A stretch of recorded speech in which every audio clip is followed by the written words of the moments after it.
गोंदवले बुद्रुकच्या विद्यार्थ्यांचा इस्रोच्या गगनस्पर्शी सहलीचा अभूतपूर्व अनुभव. शाळेत परतल्यावर गावात भव्य जल्लोष. विद्यार्थ्यांनी सांगितले इस्रो दौऱ्याचे थरार. आज गोंदवले बुद्रुक येथील श्री संत गाडगे महाराज माध्यमिक आश्रमशाळेच्या विद्यार्थ्यांनी एक अविश्वसनीय कामगिरी साध्य केली आहे. विज्ञान प्रेरणा अभियान अंतर्गत या गुणी विद्यार्थ्यांना भारताच्या प्रमुख अंतराळ संशोधन संस्था इस्रोला भेट देण्याची सुवर्ण संधी मिळाली. शाळेत परतल्यावर त्यांचे स्वागत खऱ्या अर्थाने जल्लोषात झाले. संचालक बाळासाहेब माने यांनी पुष्पहार घालून विद्यार्थ्यांचे अभिनंदन केले. ढोल ताशांचा गजर, टाळ्यांचा कडकडाट आणि रथातून गावातून भव्य मिरवणूक या वातावरणात विद्यार्थ्यांची शाळेत परत स्वागत झिंगाट रंगली. यावेळी ग्रामपंचायतीच्या वतीने सरपंच जयप्रकाश कट्टे आणि उपसरपंच संजय माने यांनीही विद्यार्थ्यांचा सत्कार केला. महाराष्ट्र शासनाच्या मागास बहुजन कल्याण विभागाच्या पुढाकारातून राज्यभर राबवण्यात येणाऱ्या या अभियानाचा उद्देश शाळांतील गुणी विद्यार्थ्यांमध्ये विज्ञानाविषयी जिज्ञासा, संशोधनाची आवड आणि वैज्ञानिक दृष्टिकोन विकसित करणे हा आहे. मंत्री अतुल सावे यांच्या संकल्पनेतून आश्रमशाळांतील विद्यार्थ्यांना विशेष इस्रो सहलीसाठी आमंत्रित करण्यात आलं होतं. या अभ्यास दौऱ्यात विद्यार्थ्यांनी बेंगळूर, कन्याकुमारी आणि तमिळनाडू येथे भेट देऊन आधुनिक विज्ञान आणि तंत्रज्ञानाचा अनुभव घेतला. रॉकेट प्रक्षेपण प्रक्रिया पाहिली, उपग्रह निर्मिती आणि वैज्ञानिक संशोधनाच्या विविध विभागांची जवळून पाहणी केली. दौऱ्यातून परतल्यावर विद्यार्थ्यांनी सांगितले की ही त्यांच्या आयुष्यातील सर्वात संस्मरणीय क्षण आहेत. विद्यार्थ्यांच्या यशस्वी सहलीमुळे गोंदवले बुद्रुक गावासह संपूर्ण परिसराचा मान उंचावला आहे. इस्रो या संस्थेमार्फत आपल्या प्रशालेय शाळेतील 2 विद्यार्थी आणि 2 विद्यार्थिनी यांची निवड झाली. आता यथावकाश त्या इस्रो या ठिकाणी गेल्यानंतर त्या विद्यार्थी आपणास तिथली माहिती सांगणारच आहे. मी श्री संत गाडगे महाराज माध्यमिक आश्रमशाळा गोंदवले बुद्रुक येथे इयत्ता 9वी शिकत आहे.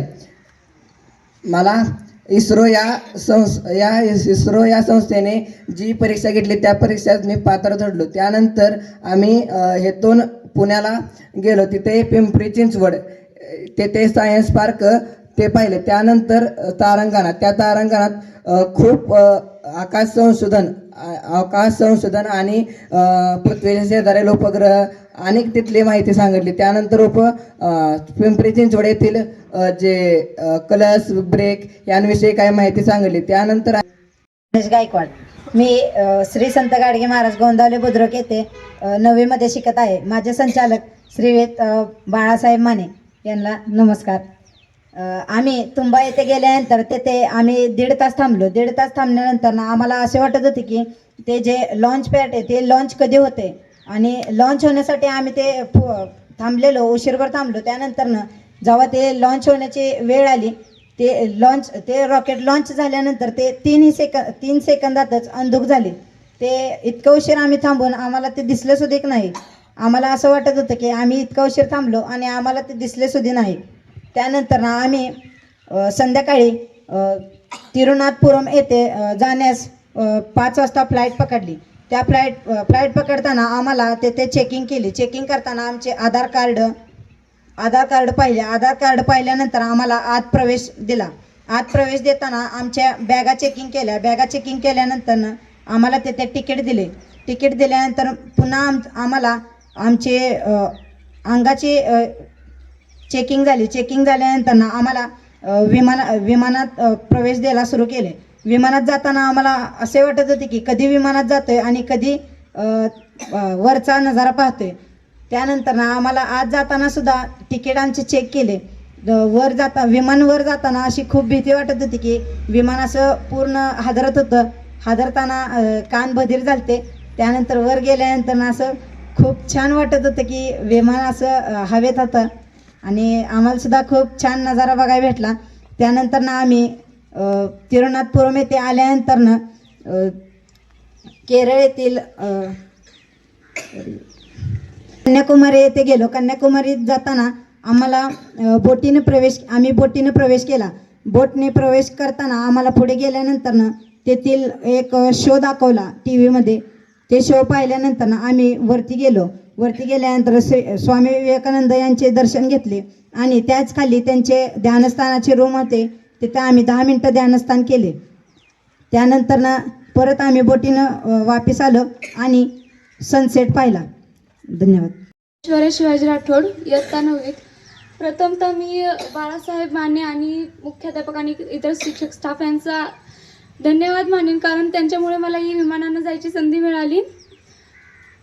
तुंबा येथे ठिकाणी हे रॉकेट लॉन्च होतं. हे प्रश्न आम्हाला पडलेला की तुंबाच हे नाव का ठेवलं गेलं तिथं आणि हे तुंबाच हे ठिकाण का निवडलं.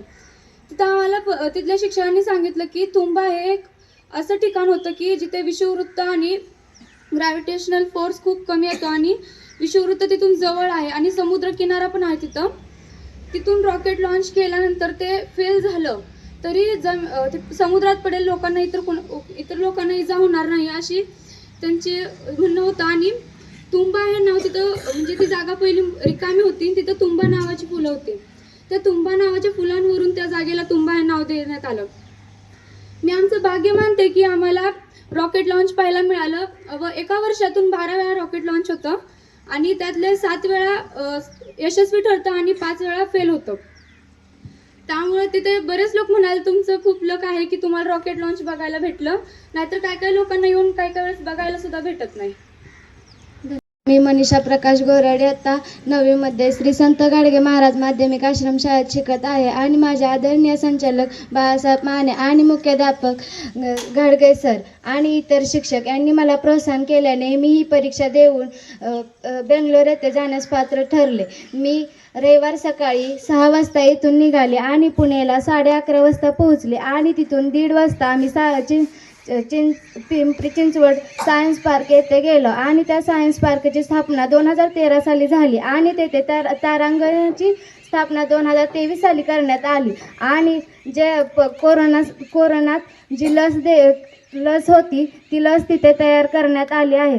आणि तेथून आम्ही दुसऱ्या दिवशी एक्सर पुण्यातला बघायला गेलो आणि ते बघून झाल्यानंतर आम्ही विमानाने बेंगलोरला गेलो. बेंगलोरचा निसर्ग खूप सुंदर आहे, आजूबाजूला सगळा परिसरच आहे, असं काही वळवंटासारखं नाही.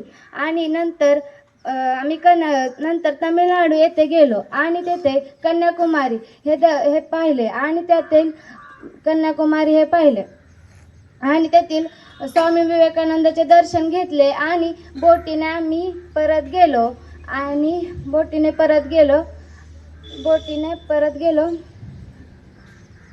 आम्ही जे मेन बघण्यासाठी गेलतो तो इस्रो, त्या इस्रोमध्ये तुंबा येथे ते रॉकेट लॉन्च केले आणि ते सक्सेस झाल्याने आम्हाला बघायला मिळाले.